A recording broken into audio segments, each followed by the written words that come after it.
So this center path, this middle way, okay, is what ultimately shatters the illusion of the polarization dialectic. And the center path, the reality of what is going on in the universe that we have to align our perception to, is that yes, there is a creative force at work in nature that is intelligent and is ordering. It's an ordering principle that is attempting to drive the universe toward a certain direction of more morality, more freedom, more complexity, more understanding, more consciousness. Terence McKenna once described this as the universe as a complexity-conserving machine. Okay? It's bound by law, just as machines are bound by the mechanical components that comprise them, and then the software, if they have a software component. The universe is no different. The physical matter and the laws of creation are what make the big machine that we call the universe. It's a mental construct, ultimately.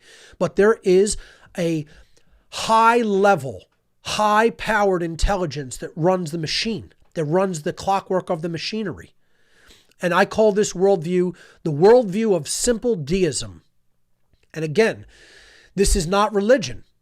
People will insist this is religion. No, it is not.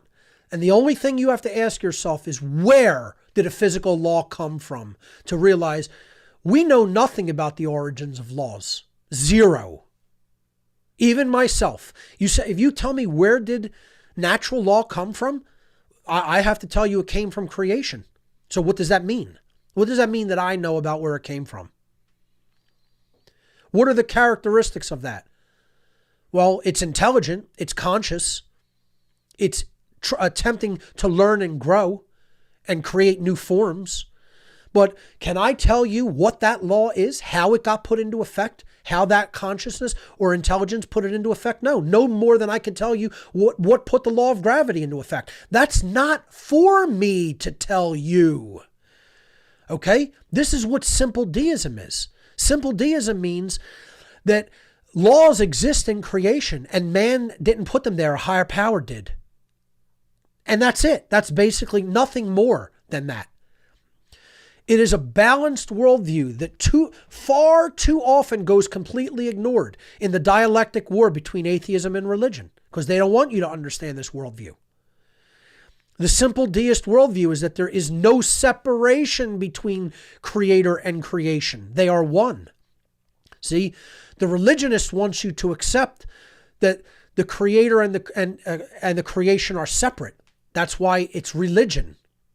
Okay? That, the creator is something independent and separate from the creation. And then the atheist just wants to take the creation aspect and say that exists independently and there is no creator. They're both separatist worldviews, separation worldviews. None of them are holistic, integral worldviews. This is the only holistic, integral worldview.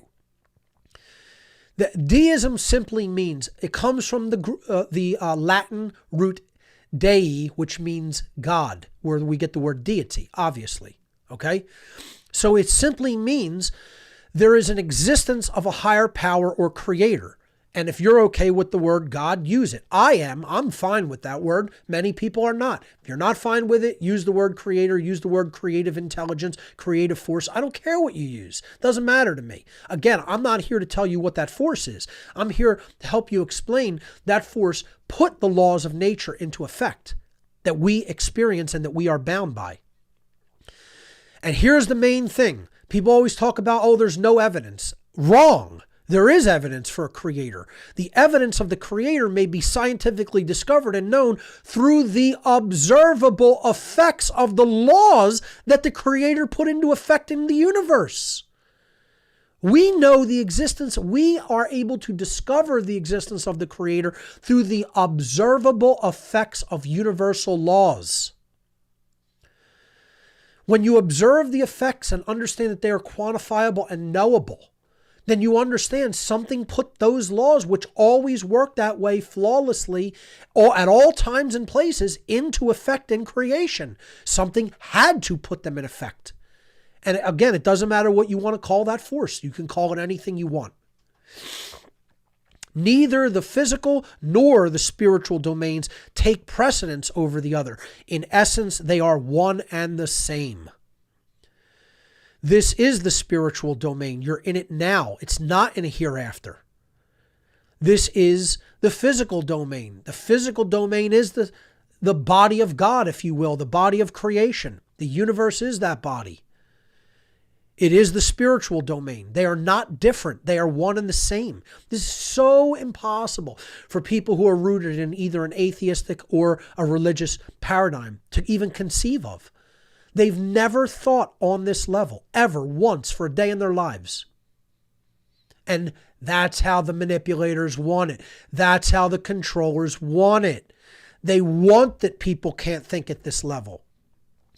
And that they reject the middle path, which is the true path, because they want them stuck in the dialectic, which is always going to be about warring and fighting. You know? And it's not about, getting into such non-duality minded thinking that you think nothing matters. No. Wrong. Incorrect. Not spiritual at all. Okay?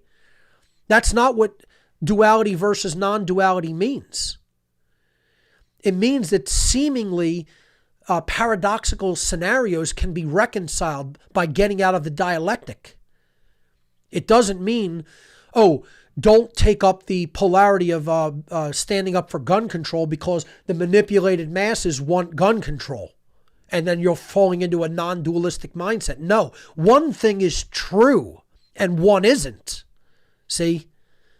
You're going to fight all the statists because they want to enslave humanity and want government to continue to exist and keeping humanity in a condition of slavery. And so, you shouldn't stand up against that because that's dualistic thinking. Wrong. One is right and one is wrong. One is false and one is true. Spiritual anarchy is right and true and is based on principles and morals. And government is slavery and is a false illusion based on the falseness of authority, the false belief in authority. And it does harm to people. It's violence and it's coercion and it's enslavement. So that's not what we mean by duality versus non-duality.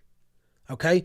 And people go into this right brain form of imbalance where they think, we should strive to go into this, thinking that nothing exists worldview. Nothing exists. It's all a construct. It's all an illusion. And therefore no action here matters. I mean, nothing could be further from the truth and nothing could represent fake spirituality more than that. The truth is that this is a place of learning and growth. The universe is a place of learning and growth built upon law for the benefit of all beings, not just humans, all beings. This is a place of learning and growth built upon law. It's not random. It's not pure chaos. We can turn it into pockets of it into chaos by our free will if we ignore the law, which are the laws of morality, which is exactly what we're doing here on Earth. We've turned this into a chaotic prison planet. And that's why Earth is quarantined, folks. You think the rest of the universe wants this infection? You think it wants this viral disease called human beings infecting the rest of this quadrant of the galaxy? You got to be crazy. We ain't going nowhere till we get our heads right, until we get our heads unfucked and unenslaved. Okay? Then maybe we'll we'll be able to meet and visit our cosmic neighbors, but not while we're thinking like this. Not while we're stuck in these polarization dialectic paradigms. And people cannot seem to get their head out of them. They're just clinging on to them like they would cling on to the body of a dead corpse that they, loved like a relative or a spouse. And they're long dead, crumbled to dust, and they're still clinging to their fucking bones. That's how these people cling to these false paradigms. The worldview of simple deism puts forward that natural law, behavioral consequence are in place for our maximum evolutionary progress, not as any kind of a prison mechanism or, as the dark occultists seem to think. Oh, because there's laws that bind our behavior that we're in a cosmic prison. No. The laws that bring the consequences of behavioral free will choice to us are therefore our maximum benefit, so that we can understand what happens as a result of what we do. We can understand the results of what we get in manifested reality as a result of the behaviors that we put forth into this reality. If anybody can't see how this approach is far more balanced and realistic than the approach of either scientific materialism or atheism or religion, I feel sorry for you at a soul level. I feel sorry for you that you're that childish, that you are, and people will call these ad hominem attacks. No, they're not. They're the actual state of consciousness that one must exist in to keep buying into the dialectics and not see the other path that can lead to true freedom. It's the mindset of a child who wishes to eternally remain a child. That is what it is. It's the mindset of someone who has not grown, who has not progressed spiritually, and who has not come into a mindset of cosmic adulthood. That's exactly what it is. And here's one of the things that holds people in that paradigm of atheism: scientism. Okay? And I'm not the coiner or the inventor of this word. It's been around for a while. Scientism is an exaggerated trust in modern scientific institutions to such an extent that the individual extending such trust believes that these institutions are the only source of verifiable truth. Even many so-called quote-unquote anarchists still believe in such an institutionalized worldview of science. To a great extent, they also accept without question the completely outdated and definitively scientifically disproven paradigm of Newtonian materialism. Many within the anarchist movement cannot grasp that true science is a methodology of truth discovery that is actually an ongoing process, and not a belief system, not a rigid, hardened, dogmatic belief system as dictated by modern worldly institutions. Some of the foundational hallmarks of government grant money funded materialistic science, quote unquote, include ignoring entire data sets to fit their worldview and fudging existing data sets to fit their own deeply entrenched worldview. The emerging modern sciences of epigenetics and holistic biology are just now beginning to turn the tide in such a worldview by rightly and correctly incorporating consciousness and metaphysical understanding into their research methodologies. And I know a lot of people will have problems with the word metaphysical, okay? But it just means, meta is a prefix that comes from Greek that means to go beyond. It means you are looking beyond the purely physical and you are going into the domain of consciousness and spirit to understand what gives rise in the causal realm to the manifested physical reality that we experience. That's all it means. You can look at it as metadata. Well, what is metadata? Metadata is data that describes what other data is like or behaves like. So metaphysical just means there's something that goes beyond the physical that has an effect upon the physical and has an effect upon the physical manifestation. Now, I looked long and hard to try to find an image to describe scientism, and I came up with this one, which was a person writing on like one of these clear, dry erase boards in a white marker. But he is completely blurred and obscured as a result of the equations that he's putting out there through what looks to be biochemistry. And I wrote underneath it that scientism does very little to advance real understanding. It mostly serves only to cloud our understanding of self, as this image is portraying. The person is getting lost in the trees and cannot see the forest, nor can even see that he's in the forest. Okay? He's getting lost in the minutia, which is not the purpose of scientific discovery. Scientific discovery should be about the betterment and advancement of humanity. And this is where science has gotten lost on the way by removing the spiritual component. The new emerging fields of epigenetics and holistic biology, or simply new biology, are what are attempting to begin to put science and spirituality on a healing, convergent path instead of the incorrect worldview of diverging them to the point where science thinks that there is no such thing as spirit. Also completely disproven if you look into modern sciences. Again, the people who think that way aren't privy to the new shit in science, okay? To, put a funny anecdote to it, okay? But they're just not privy to the new science is all it comes down to. Now, I want to put people onto some names. I was going to put them into the presentation, but I'll just give you some names, okay? You want to look into, in the fields of epigenetics, Bruce Lipton, again, in holistic biology or new biology as well. Dr. Bruce Lipton, okay, he wrote the book, The Biology of Belief, and many other things. The Wisdom of Your Cells is another excellent book to check out by Bruce Lipton, okay? And it's out in audio series as well.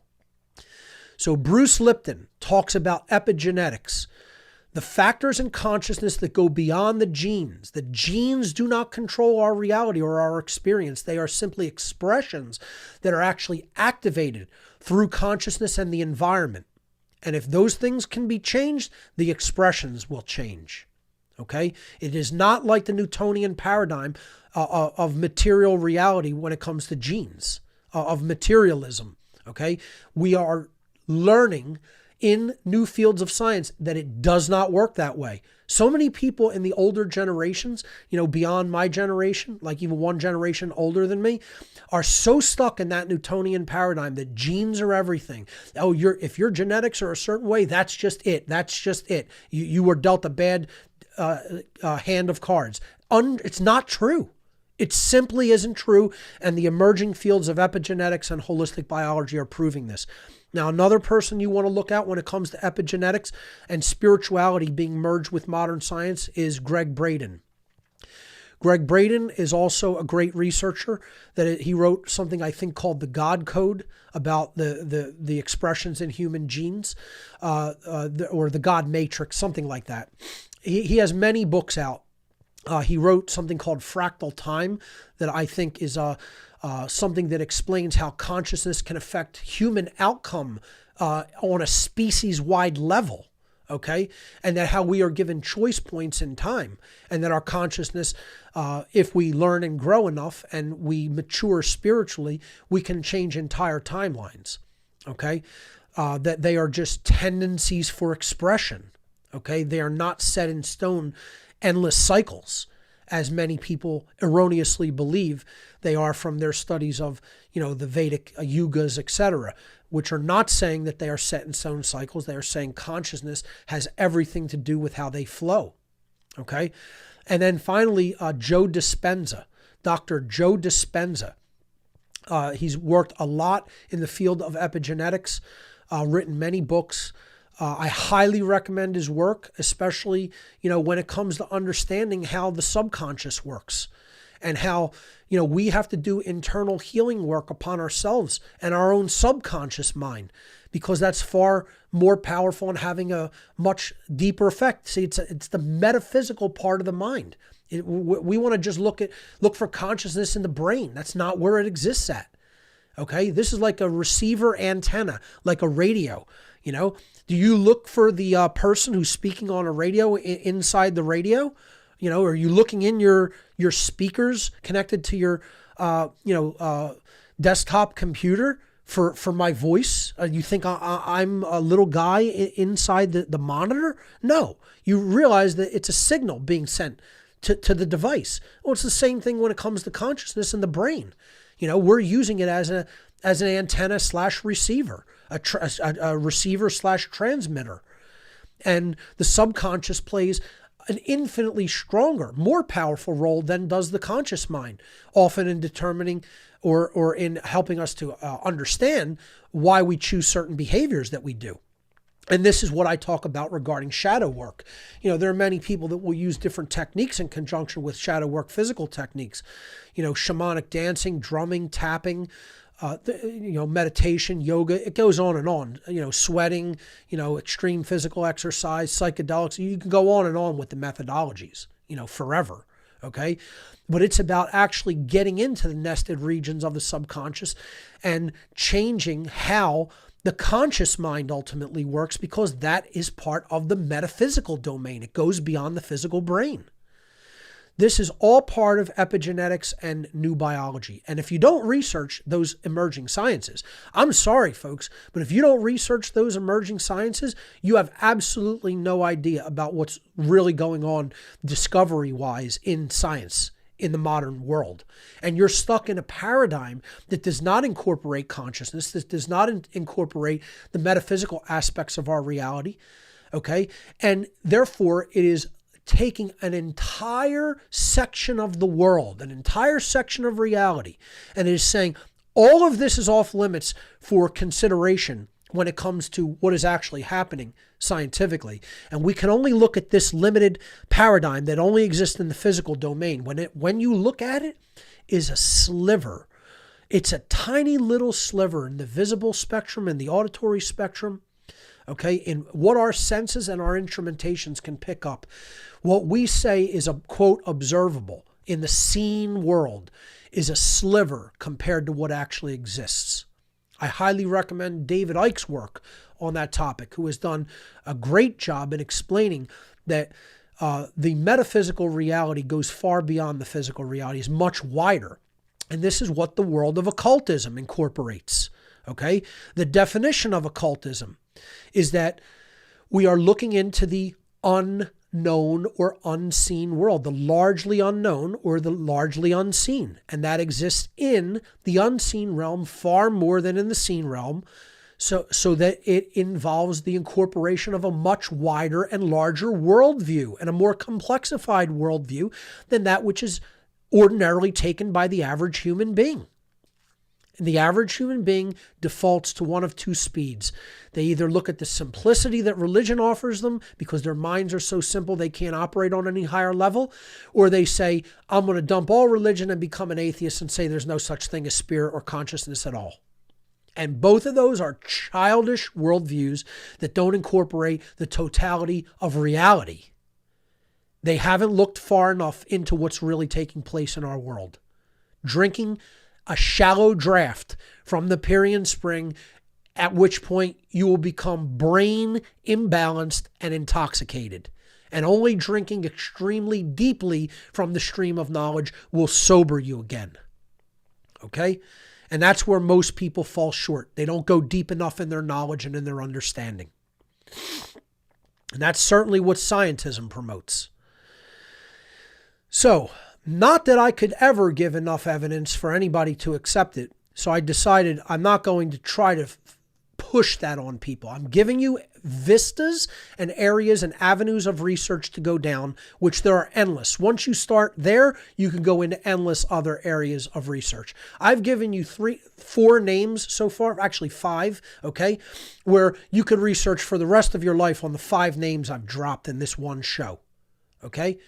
But if you think you know everything, then, keep living how you're living and expect a different result, which you've never gotten and never will.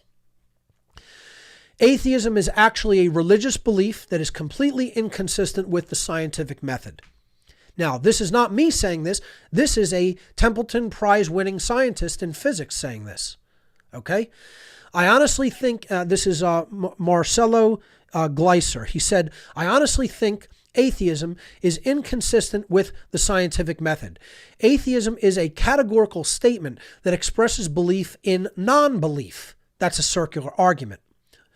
I don't believe even though I have no evidence for or against, period. That's what an atheist says. It's a declaration.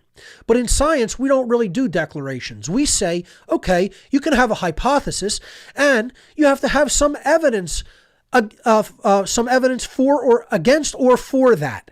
An agnostic would say, I have no evidence for God, but on the other hand, an agnostic would also acknowledge no right to make a final statement about something he or she doesn't know about. So if you don't have evidence for the definitive non-existence of God, just saying that you don't believe in it is a circular argument. It's saying, I don't believe, I believe in a non-belief.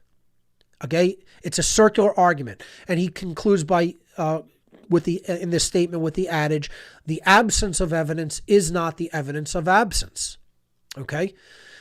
Which is an eternally true statement. Just because you don't have evidence to support the existence of something right now doesn't mean that it definitely doesn't exist. It doesn't mean that it does exist either. Okay? But just saying that you don't believe that something exists is not proof that it doesn't exist. And I would argue we have more proof of the existence of a creator through the observable effects of the laws that have been put into place. Okay? So, moving to the next slide. Natural law is a science. It is not a belief system. And again, I make no bones about the fact that 90% of people will not accept this, are not going to understand it, will not look deeper into it. Will just say, you're wrong, you don't know what you're talking about, I do, and shut it off. So guess what? If that's your approach, I don't care what you think. Do that. Stay dwelling in your ignorance, thinking that from the position of the low level of knowledge that you have, that you can somehow solve the problems of the world. When there is no way of doing that without growing spiritually and understanding the wider laws that are applying and active in nature. If you don't understand those laws, you are going to be going blind through life, and you're going to be unconsciously co-creating the shared reality that we all live in. And this is what 99.9%, if that's probably a very low estimate, of people in the world are doing. They're co-creating completely blind because they have no knowledge. They're in total deep ignorance of the actual laws of nature that are operating all around them. Natural law is a science of morality that can be directly observed in the 3D world. You don't have to believe in anything. There are no religions, no rituals, no practices or beliefs that you have to subscribe to understand the existence of natural law at all. The evidence of the existence of natural law is the resultant state which humanity receives as a direct consequence of its aggregate behavior, or in other words, the human condition itself. And yes, there is a correlation in this instance between manifestation and causation. Okay? Correlation and causation do perfectly align in this instance. In many cases they don't, but in this instance they absolutely do. All you have to ask yourself, is the human condition freedom? Are we free? Are human beings free? Are we free to exercise our rights unrestrained? Or are we being stopped from doing that? Are we living in a perpetual state of duress, which is the continued threat of violence being conducted upon us if we don't comply with the commands of government, the ruling class? That's the human condition. Duress, enslavement, violence, coercion. It isn't freedom. And when we understand that the law of freedom has the quantifiable effect that aggregate freedom is directly proportional to aggregate morality, meaning as a society behaves more morally, they become more free, then we understand that natural law is actually in effect by the consequence that we have received societally. Are we an enslaved species? Yes, we are. Therefore, we cannot be behaving morally as a species. Period. The end. That is how the law of morality works in nature. And it is an effect, it does exist, and it has an effect upon our behavior. Whether you like it or not, or understand it or not, there's nothing you could do about it. No more than you could change the way a galaxy works. Okay? You're not powerful enough to change those laws, nor are you powerful enough to remove the operation of natural law, the moral laws of consequence, of behavioral consequence. You cannot take them out of effect any more than you could put them in effect. The consequences will be manifested into the human condition either way, as a direct result of the moral quality of the aggregate human behavior, collective human behavior. We collectively reap the result of the behavior that we collectively sow. So the law of freedom is simply this. Aggregate freedom is directly proportional to aggregate morality. That's what that equation written right there at the bottom of this slide is. The sum of all of the human freedom that is experienced on earth by all of the human beings on this planet is directly proportional to the sum of the quality of moral behavior of all of the human beings acting on this planet. The sum of freedom is proportional to the sum of morality. It is eternally this way and can never be any other way. And the problem is, see, this is revelation, folks. That's what this is. When you penetrate deeply enough into nature itself, into the way nature operates and works, this is what will happen eventually. If you stay true to the study, if you stay true to the discovery process, you will penetrate it and go beyond the veil, and then it will be revealed unto you how it actually works. That's what enlightenment is. It's knowledge about how the laws of morality work to bring us the consequences of our free will behavior in the form of the experience that we undergo collectively here on earth and anywhere else in the universe for that matter.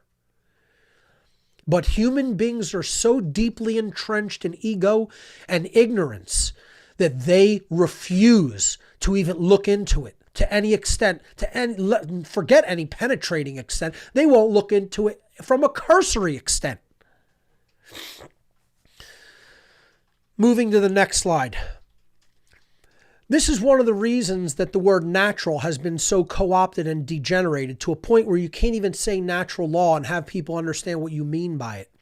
They want to say, oh, you're talking about the laws of Darwinism, or you're talking about the laws of survival of the fittest, survival of the most brutal. No, I was never talking about the law of the jungle. I was never talking about how animals behave to each other, ever. That is exactly what natural law is not. I'm going to do a whole presentation one day here on the air called What Natural Law Is Not. How about that? That's going to be an upcoming show. You know, I got shows upcoming on nutrition and morality. I got a show coming up on what natural law is not. I'm still going to do a show to identify the mavens of your family and or friend set and how you can work on them to help them to understand so that they can subtly influence other people in the ways that they naturally do. Okay. I have a lot of shows planned. I'll announce some topics next week, maybe of future shows. But I wanted to take a little bit of time to, and I know we want to go to callers, but I have a couple slides left that I think are very important to go through. So we will be taking your calls for the duration as soon as I finish my slideshow. The etymological root of the word natural. This is very profound for people who have not looked at this before. Hopefully you will. Now, a lot of people know in my work what I do is I break words down from their etymological roots. Okay. So most people have never even heard of where the word natural came from in language. Okay. The English word nature is etymologically derived from the ancient Egyptian word NTR, okay? And I'll get to the pronunciation of that in a moment.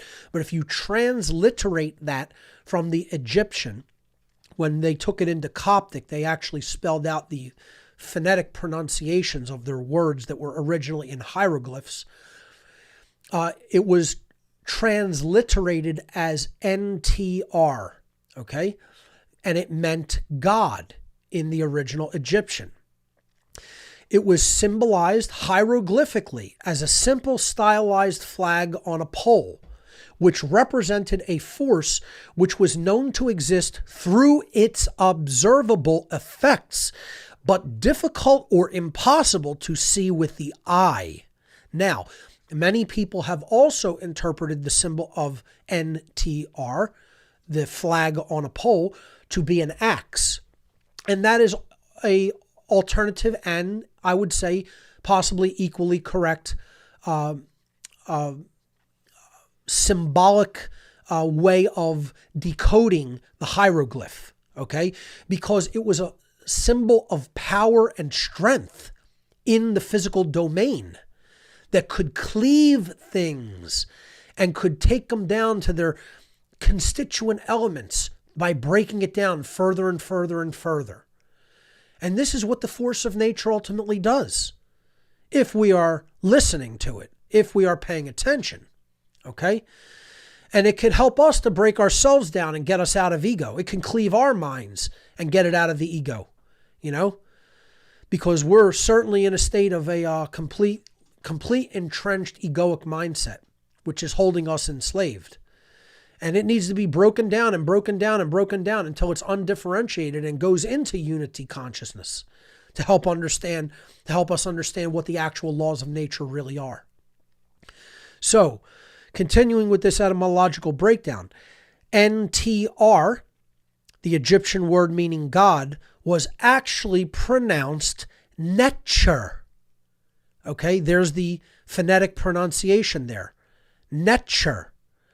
Extremely close to the English pronunciation of nature. And many would argue, who have studied Egyptian, that the vowel sounds were not the important parts. They didn't really have vowels, as they're not really present in a lot of the Semitic languages, like Hebrew. Okay? So the vowels were not important, the consonants were. So it could easily have been pronounced nature. Okay? So literally, the word for God in Egyptian was nature. See? That's when it was integrated. That's when we had a holistic worldview. That's when they understood there was no separation between the natural, physical domain and the spiritual domain. And that's the understanding we need to get back to by bridging science and spirituality from the divide, the chasm that has, erupted between them, all unnecessarily because of the separation, brain imbalanced worldviews of most human beings. Now, the word, the suffix al, just to finish this, I should have just added this into this slide, but I left it in its simple form. Al comes from a Sanskrit, a root, and it means of, from, or relating to. So we tack on al to any word, coming originally from ancient Sanskrit, and it means it is about this, it is of this, it is from this, it is relating to this.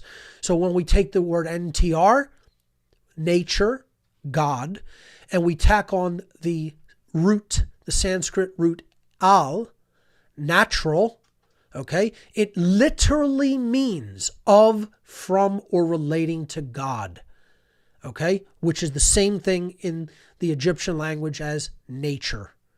Okay, it's this holistic, integral worldview that is not a separation worldview of the creator separate from the creation, of nature separate from spirit. They are one and the same, and that is the middle path worldview. Simple deism and natural law were put forward in the Declaration of Independence, when in the course of human events it becomes necessary for one people to dissolve the political bands which have connected them with another and to assume among the powers of the earth the separate and equal station to which the laws of nature and of nature's God entitle them. An entitlement is a birthright that we have as a result of our being born into creation from the universe. A decent respect to the opinions of mankind requires that they should declare the causes which impel them to the separation. We hold these truths to be self-evident, in other words, common sense knowledge, that all men are created equal under universal law. Under natural law, we are equal. We are not all the same in our capabilities and our attributes and characteristics, but we are all equal under natural law, meaning that as one person has rights, everyone has rights. Rights are the same for all, and rights should not be violated for any. Okay? No one has special rights to violate other people's rights. This is what being created equal means. And that they are endowed, an endowment, again, a birthright of creation, by their creator with certain unalienable rights, rights which are inherent to creation and can never be separated from the sovereign individual. That among these are life, liberty, and the pursuit of happiness. Unfortunately, they left out property. God, for the deist, has revealed himself to us in nature. There has been no new revelation, no new morality, no new truth beyond what we know in nature. There is no need for a grace beyond nature, nor for interpreters of a mysterious being. God, in his loving creation, has made mankind self-sufficient with reason and knowledge of the duty to pursue happiness. What has kept us from this? Those who deny reason, who deny the natural faculties and inclinations, who deny the natural right and moral criterion from God himself of human happiness via applied knowledge in this natural world. In short, we have been kept from God's intentions.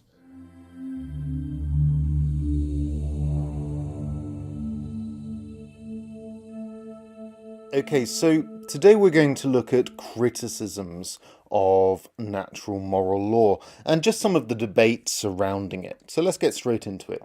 The first one I think that's really important is, does the universe actually have a telos? This is the thing that is fundamental, right, to Aquinas' understanding of ethics and the world, that everything moves towards a particular purpose. That is, of course, what we mean by the word telos. Now, the advance in science has really changed our idea of the natural world. And what it leads to is a realization that a teleological understanding of nature, what we might call a teleological metaphysics, is non-productive. It doesn't help us understand the world. Science rests upon a mechanistic metaphysics.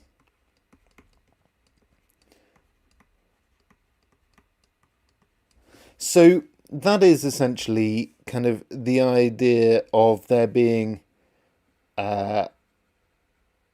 simple facts in the world with no real purpose to them. They are rather just events that occur. If you believe in teleology, if you believe in some sort of purpose, then you are likely to believe that these things happen for a reason, that there is some sort of ultimate aim involved. But if you are mechanistic, you don't think there is an aim, but rather that these just occur as a matter of cause and effect. So these things, for instance, these kind of atoms, I suppose, is what they are. They happen because of a previous cause, and that cause itself is caused by something else, and so on. Not looking for what is the good that's occurring here, what is the thing they're aiming at, but just what's caused it, what's the effect, allows us to develop a much more complex understanding of the world. So mechanistic metaphysics is just cause and effect. And it is much more productive than a teleological understanding. The idea that there is some sort of purpose, and so is more likely to be correct. Now, how might you reply if you're Aquinas? Well, we don't have Aquinas' reply. He was writing before the great advance in science. But we do have Edward Feser. So Edward Feser is a modern supporter of Aquinas. And Feser replies by saying that our minds are teleological. That is, they do think in terms of purposes. And he says it would be strange if they were the only teleological things. They can't be alone as the only teleological things. It would in fact make more sense, he reckons, if everything in the universe had some sort of purpose. Okay, so that's how you might reply to that. Let's move on to the next objection, which is the is-ought problem. The is-ought gap. Now, this was proposed by David Hume. Quick side note, you might want to use here instead G.E. Moore's naturalistic fallacy, which you'll find in meta-ethics, but I'm choosing to cover the is-ought gap here because I think it's relatively simple to understand and definitely applies to Aquinas. Now, Hume says that you can't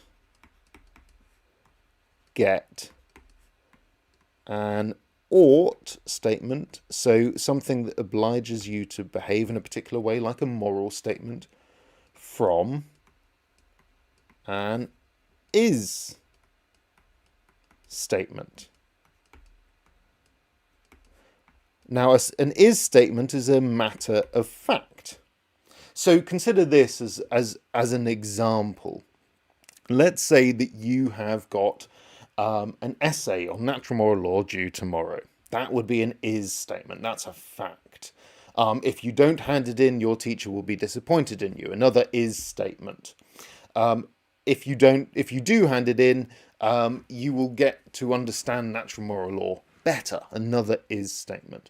Well, from those statements, can we produce the conclusion that you ought to produce your essay?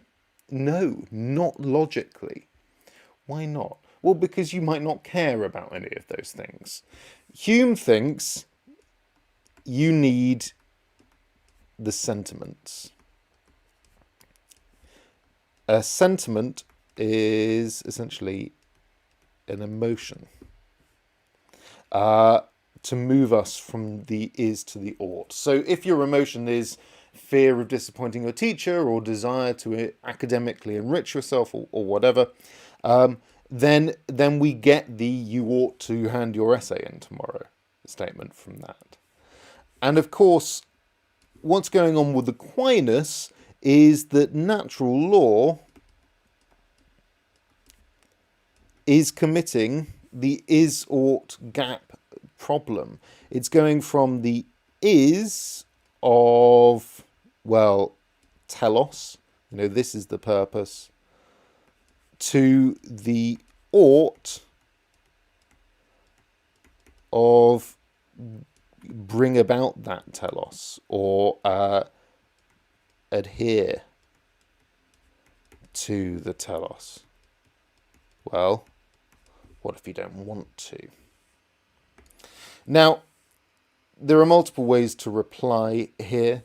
I think one of the best ways to reply to this objection is simply to say that it isn't committing the is-ought gap because of synderesis.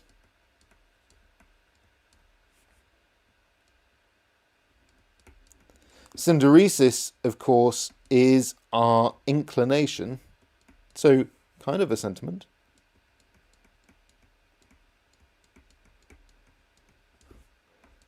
to do good.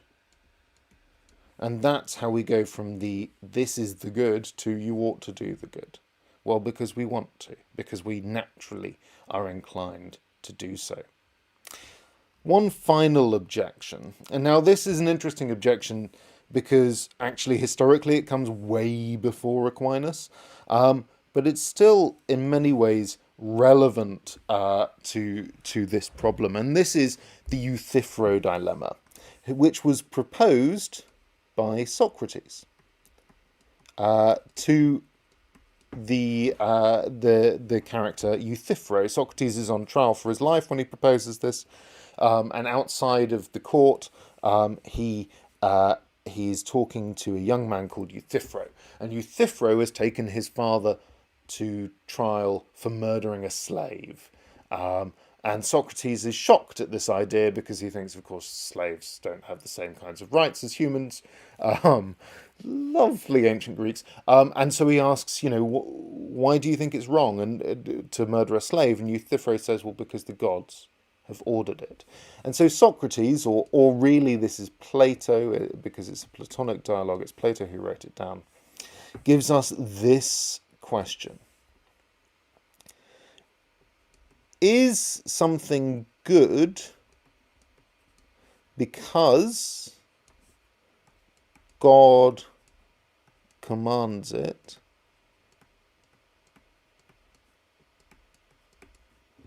or does God command it because it's good? So here really is this slightly odd distinction. Is something good because God commands it, or does God command it because it is good? Well, let's just examine very quickly the implications of both of these. It's good because God commands it. Well, if it's good because God commands it, then that's a big problem as we move forward in time out of the Socrates-Plato problem to Aquinas, because then it's kind of good on God's whim. It isn't absolute, which is of course what Aquinas would want. Or does God command it because it is good? Is the goodness, the set of moral rules, above God and God is merely a mouthpiece? Well, if that's the case, then God isn't omnipotent, because there is a set of rules above him. Omnipotent, remember, is all-powerful. And if there are a set of rules that God must obey, then God is not all-powerful. Well, if you're Aquinas, how might you reply to that? I actually think that Aquinas has already applied to this. So this reply comes directly from Aquinas. And his answer is that the good is in the mind of God.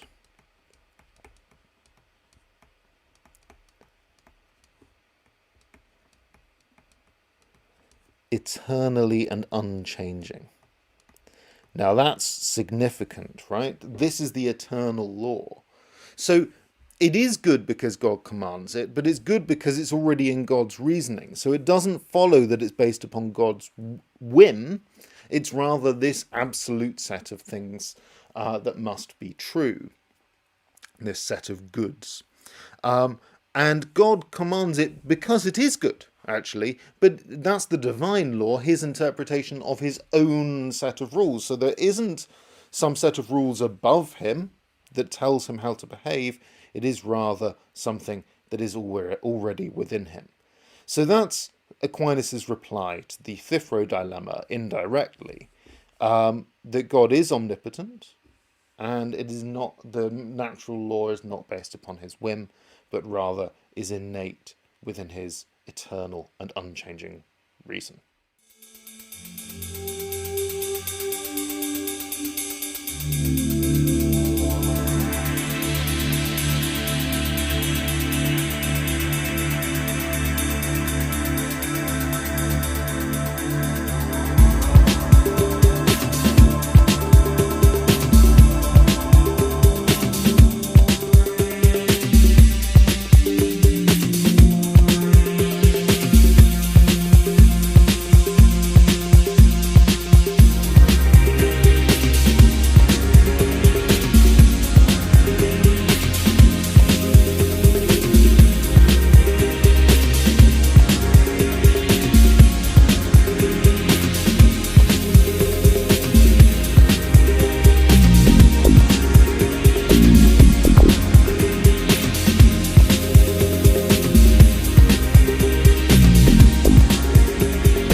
Hello, this is Corey Edmund Angelot, and I am here to deliver a very unique perspective, at least from what I've seen about deism and the difference between that and religion, or otherwise atheism, which I'm going to use as scientism, since most atheists use science as basically their religion.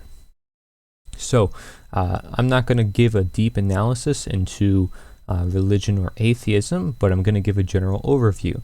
Same thing with deism. Hopefully you'll understand a little bit more. So if you do want to look into it more, you can look into it on your own behalf. However, I also have a lot of these topics on my channel for more video content from me. Feel free to check it out. That being said, this diagram pretty much covers everything you need to know about the difference between deism and religion or scientism. Now you may say, Corey, why are you putting religion and scientism in the same category? Isn't that kind of strange since they're polar opposites? Well, not quite. This diagram shows that actually they share many similar characteristics that we're going to observe. And I first want to start by saying that this is a religion analysis. I put that in quotes on purpose. And there's a quote from me at the very top that says, I am of all and no religion. This is personally my creed. And you may say, yes, that I am a deist, but I am of all and no religion. What does that mean? It means I can perhaps recognize why all religions were made, because they were all made for a reason. Everything is done for a reason. Therefore, I can say I prescribe to all religions. You may say that's polytheism or whatever you want to throw at that. But then I also say I'm of no religion. Why is that? Perhaps it's because I see reason as evident as a deist. I see observation as evident. And the fact that I am of all means that I'm also of none. And you can reverse this phrase as well to say I am of no and all religion. Or you could just say it as this: I am of all, period, and no religion. Meaning that I am of all being the universe, God, and its laws, and no religion, nothing that binds us or holds us back. Take that quote as you wish. This is something I've always had through the course of my life as a saying. Before I even came to understand what deism was, I didn't even know what deism was. This was simply a quote that I lived by. I don't live by isms. I don't live by labels. I don't think anybody should. But if we're going to observe different belief systems, if they should be based on belief, they probably shouldn't. But if we're going to observe different philosophies, then we ought to sometimes put a label on it just to make it easier for us to understand. When it comes to labeling ourselves, well, maybe we shouldn't label ourselves because we're unique beings at heart. We each have a unique nature. And of course, that plays into this whole dichotomy. So let's first look at the left-hand side. You see religion and scientism. They're titled as denaturalism, and deism is titled as naturalism.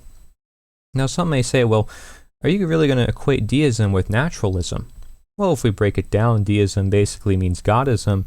When we understand the roots to nature actually stem from God in many essences, or nature just simply stands for the innate, ism, it's basically the same thing, right? Now, of course, many people have made distinctions with deism and naturalism all throughout history and had different interpretations.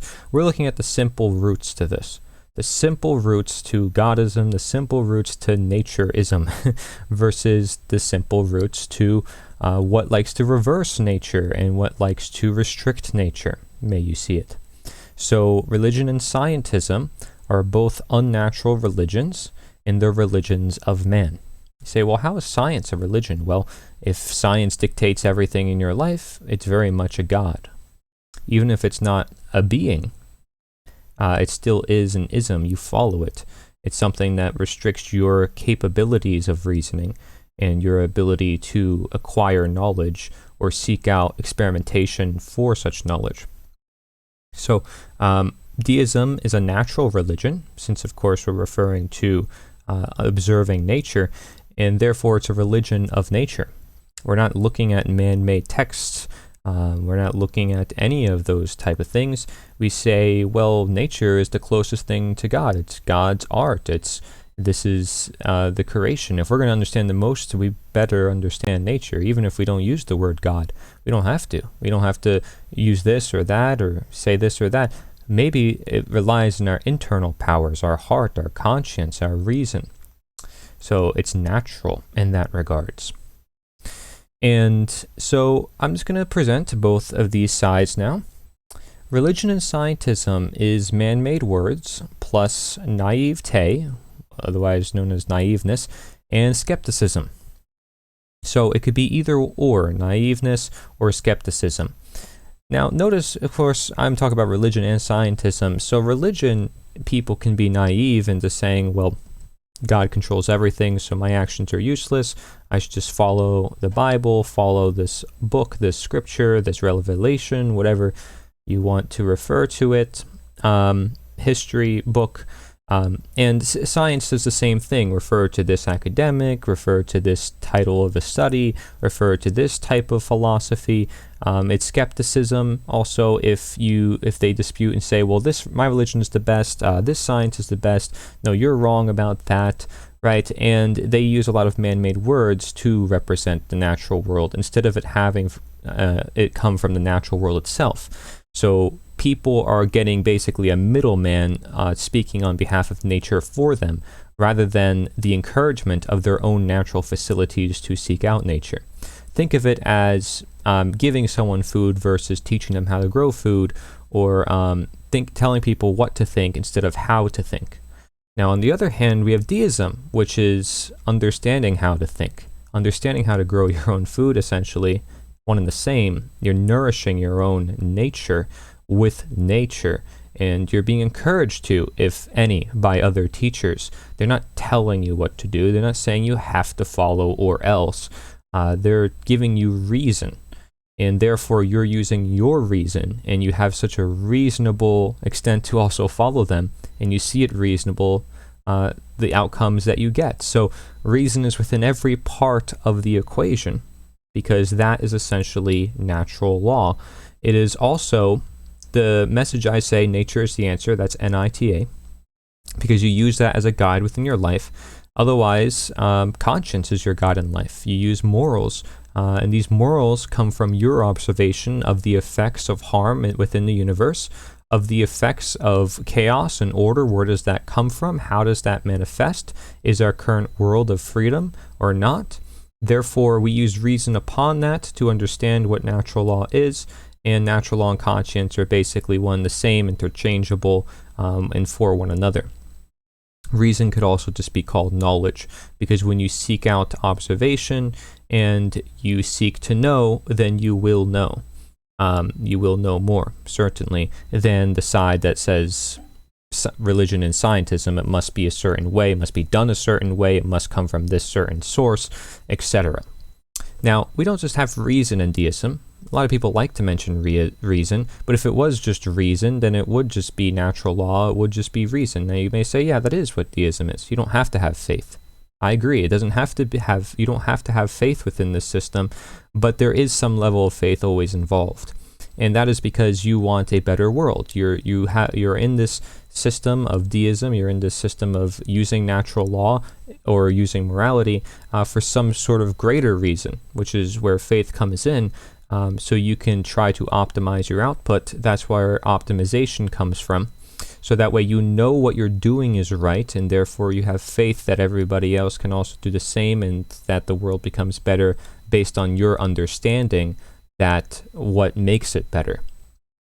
So you're also looking at the possibilities. There's many things you don't know, and you come to understand that. You realize, wait, science and technology is rather new, humans are rather new, and we don't know everything, and therefore we should always be using our reason, our science ability, our natural law ability to seek out those natural laws, to seek out the knowledge that we've never heard, the occult knowledge, and to all the things that are still in need of exploration. In fact, if we said it was all settled, then there could be many things that we're actually crucially missing, part of the puzzle, part of the holistic tapestry of life that makes it so organized and perfect of a system, which is why you don't need religion as sort of this fallback to say, well, man is not perfect, and they're basically dependent on their own creation or God. That's why religion and scientism could also be grouped together. So when you have naiveness and skepticism on the side of religion and scientism, it leads to mind control, because it's either you're too naive and you just go with everything, or you're so skeptical that you're not open to anything. And therefore, it prones to create man's law. It's prone to create it, where man's law is basically never universal, never eternal, and it's based upon the whims of man, or based upon a system of rigid belief, dogmatic, or even if it isn't, it's imposed belief or imposed knowledge, which is never good. Because if it's imposed, then that implies violence, that implies coercion, and that implies theft of property, and it implies enslavement, ultimately. And so what you end up with is either immorality coming from it, which we see all throughout the holy texts of many different kinds, acts of immorality, yet it's supposed to represent beings that are meant to be perfect, and have no such qualities and are meant to be aspired to and learned from, ironic enough, and or no morality, as in thinking that all morality is basically pointless to look at because it's just entirely subjective. There's no objective components to it. Now, therefore, that basically gets rid of science as a whole, because science is seeking to know something. And that being said, though, I'm not saying that it should just end there. Nothing should end there. The point is that science and religion both tend to leave out the morality and tend to focus on authority, or focus on the sources, rather than looking at the source, nature. Is to understand that people can learn for themselves, not just learn from other people, people that are told to be the experts or the priests, for example. Now, in deism, what we notice is that there's justice in natural law, which is, again, another word for reason, understanding the difference between good and evil as an abstract way of looking at it, which is also order and chaos, and then looking at the more microcosmic, which is individual acts of harm and how that may manifest, which is looking at, of course, justice in a more applicable and practical sense. So it emphasizes morals when you look at it as such. And morals are the focus, because many people think that when you talk about morality, you're automatically talking about religion. Just because you have morals does not mean you have religion. And in fact, the exact opposite. Many religions have led to many wars. Same thing with science now, and they're starting wars with each other. No surprise. They're both constricted in their own ways. Whereas deists can actually get along with both sides, and they're saying, well, actually, you can still believe in God, just not have any of the God's scriptures and writings and books, etc. You can still understand God. So it actually takes the best of both worlds, at least from my view, of both religion and scientism, and a lot of people feel the same way. Of course, you have to perceive this for yourself. I'm not telling you what to think either. So on the religion and scientism side, you have trusting the history or trusting the experts. When it comes to religion, there's a strong emphasis on trusting history. Science does the same thing when it says, well, this was discovered a long time ago, so it's already cleared up. We don't have to go back to it. We don't have to look back at the basics, or we just get a general outline and we just take that for granted, and then we move on to some other science. Maybe there is more to be seen, not just going back to the roots, but looking at the whole, the entirety. Not just the history, not just the experts, but also your own knowledge, your own experience, and trusting yourself, which is what's on the deism side, trusting yourself and or trusting nature, which is something, again, that we can observe with and interact with anywhere in the world. Okay, with a book and with laws that are man-made, these things are not universal or eternal, and they're perishable. And that is something that we need to take a look at. And that's why there can be so much conflict. So on the religion and scientism side, you have a lot of extremism. People stuck in their ways. They don't want to change their belief systems, their systems of knowledge, because there certainly is knowledge behind their ways of thinking. Because otherwise it wouldn't have been followed, or they wouldn't have been convinced of thinking such a way. And you might be somebody who falls on the religion and scientism side. That's fine to admit to. Whether you're Christian or Catholic or Buddhist, whatever, what have you, I think there's good things to be found in all of them if we have an open mind to realize that that's the case and it's not limited to just one. If we realize that they're all created for a reason and that nature can never be put out of the mix, and that, really, are you really born with sin? Are you sure about the past history and the exact events and none of them are allegories? Are you sure that we should trust this translation of this particular type? And do you know this stuff? And is there any part of which you have to take action, not just naiveness as to what you're reading and what you're seeing? So on deism, you have this harmonic balance where you do have all those things that allow you to ultimately understand the Creator and connect with Him yourself, him, her, right? And therefore, I think it makes most people at peace with that knowledge because they don't have to worry about all the dichotomies and complexities surrounding it. It's very simple and very basic, and people can be deists while still feeling, some people feel like they have a great emphasis on faith, others more on reason, and that's okay, but they all still recognize that morality is important and we need a better world, and if our world is of freedom, then, everybody can express themselves, there's no problem. The problem is most people used religions and science for control in the past. They used it to create mass authoritarian empires for eugenicism, or controlling people's genes, controlling who should be where, and basically being God, being nature. These things are trying not to, right? They proclaim not to. They proclaim to love the universe and to study it, but instead they're trying to replace it essentially with their extreme views, not respecting all the other views and saying that there's a baseline to it, like I am saying with deism. Because deism, you can explore and experiment your spirituality. Somebody of science may not conduct prayers or not even try, may not try to meditate, may not try different yogas, right? But these things are very powerful. And the science has been there for thousands of years. Spiritual sciences, may you see. But not all of it should be ignored. Sure, there might be some flaws in the way of thinking. Maybe also the terms that they use is different from today. We got to look at those perspectives. We can't just discount them right off the bat and say, well, no, you shouldn't have any spiritual practice. I think even the most scientific people have spiritual practices and don't realize that they do. Just every day, from their practices of waking up to going to bed, every day, there's some sort of spiritual practice that they're going through that's keeping them, holding them together, right? So, and of course, understanding what spirituality is, that's a whole different topic, but something that helps you connect with nature, essentially.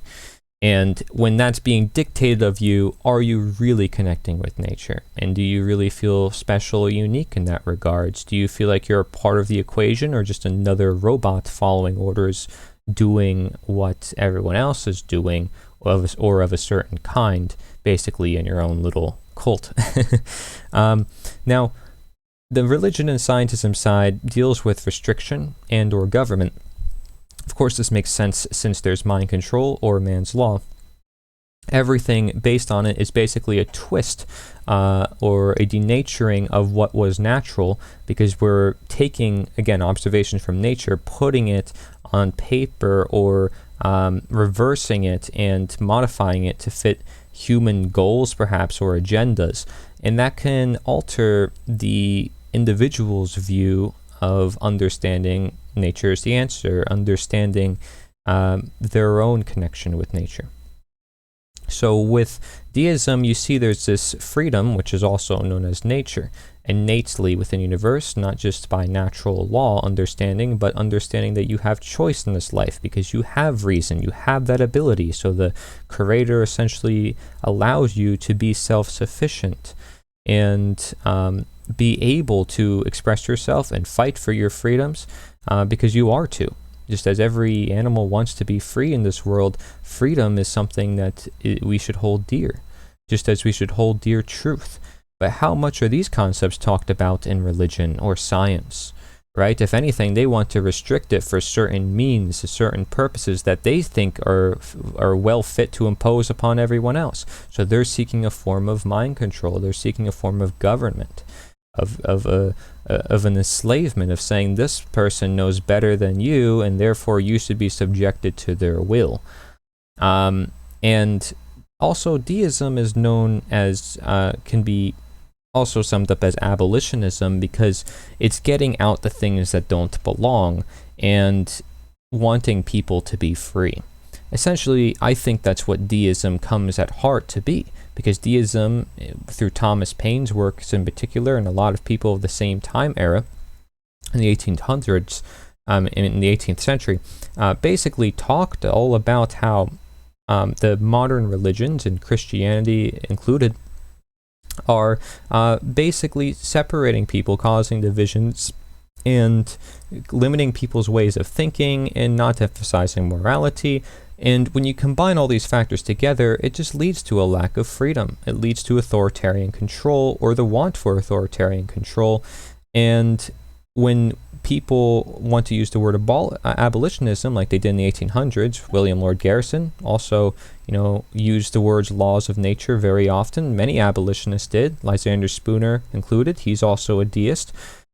He was an abolitionist, and they wanted to free the slaves. But they weren't just seeking to free the slaves, they were seeking to free people from government. They said no human authority is above that of the government of God, right? So they acknowledged God's existence also mostly through the laws, which is something Thomas Aquinas did too, even though he's in the Catholic Church. It's something Buddha did, even though he's of Buddhism. So if you understand that basically natural law, or understanding freedom, or understanding ownership, these are just interchangeable words, understanding reason, knowledge. If you understand that this is basically the core of religion, then that should be your religion. Truth is your religion. Truth is your authority, not the other way around, right?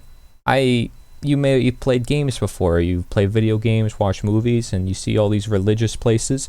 They have all these books and all this ancient knowledge, right? And then you go to a science lab. What do they have? A lot of knowledge, a lot of books. Same deal. So it intrigues people. They want to learn.